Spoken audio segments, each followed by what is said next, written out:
हनुमान मंदिर में छाई आनंद हो।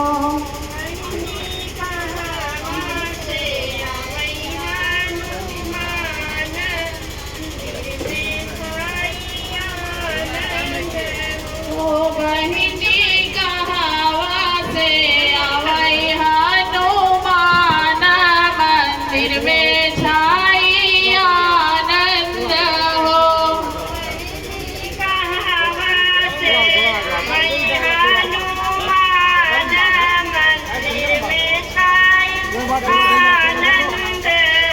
पूर्वू से आवई शिव शंकर पश्चिम से गणपति हो। बहिनी स्वर्ग से आवई भगवान मंदिर में छाई आनंद हो।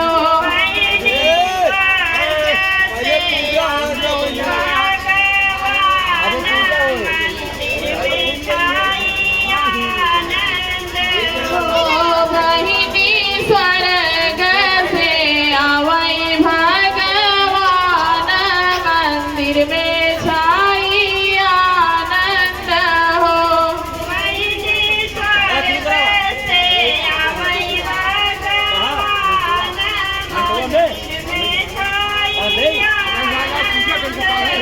कहावा पे बैठे शिव शंकर कहावा पे गणपति हो।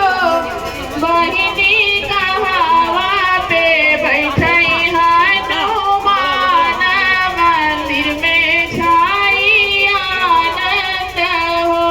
बहिनी कहावा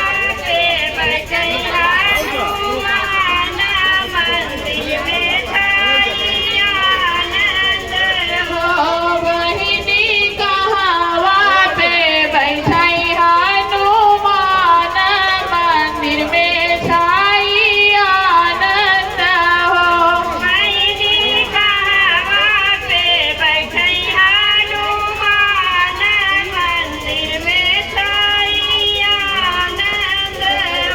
दुआरे पे बैठे शिव शंकर आंगन में गणपति हो।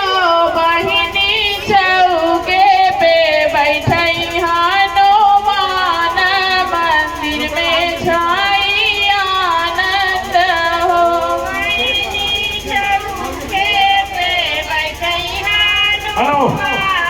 ओम श्री राम कृपाल भगवान हरे भगवान बहिनी चौके पे बैठे हनुमान मंदिर में छाई आनंद हो।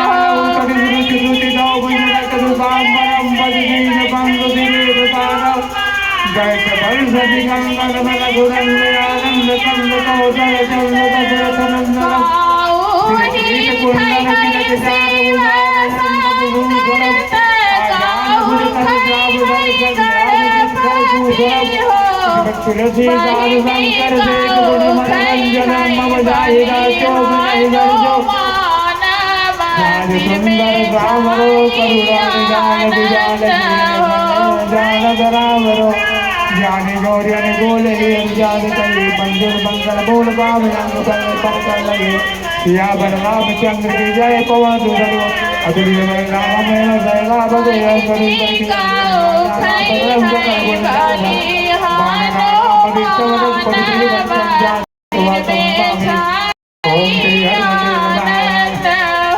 नमामि गणेशान निर्बाल रूपम विभुंजात संभ्रम स्वरूपम अजम निर्गुणम निर्विकल्पम निर्विघ्नं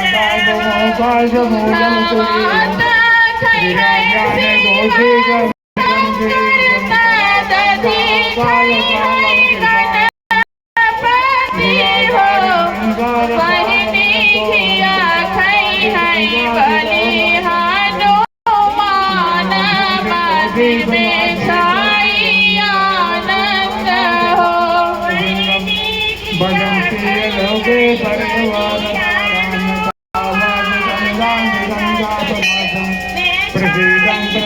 देव